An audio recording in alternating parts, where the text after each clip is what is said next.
स्थानीय सरकार अहिलेको जनप्रतिनिधिज्यूहरूले कहाँबाट के कुरा उठाइछन् त्यो मलाई थाहा छैन, तर यतिसम्मको युवाको छातीमा होइन आज गोली बोकेर हिँड्न परेको छ, मृत्युको मुखबाट बाँचेको आएको छ।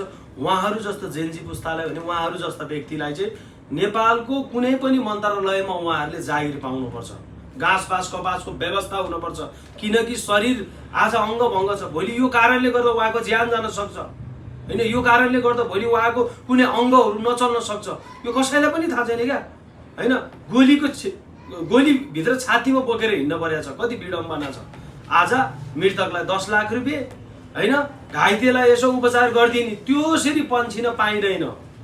उहाँहरूलाई अझै पनि म चाहिँ के भन्छु भने जेन्जी पुस्ताले अझै पनि तपाईँहरूले त्यो उपचार गरेर मात्र समस्याको समाधान हुँदैन। तपाईँहरूले यो कुरा अहिले उठाउनुपर्छ। जेन्जीको कसले कुरा उठाएर हिँडेको छ? सरकारले उहाँहरूलाई बरु जुन ठाउँमा मन्त्रालयमा हो चाहे सरकारी निकायमा उहाँहरूलाई काम दिनुपर्छ होइन। यदि दिएन भने जेन्जीको कुनै पनि फाइदा हामीले देखेको छैन। सरकारको निकायबाट पनि प्रधानमन्त्री ट्रमामा हस्पिटलमा आउनुभयो, हजुर त्यही वीरको छेउमा आउन सक्नु भएन। कोही सरकारी निकायको मान्छे त्यहाँ हस्पिटलमा, त्यो वीर हस्पिटलमा कोही पनि आउनु भएको छैन। तपाईँहरूलाई हेला भयो।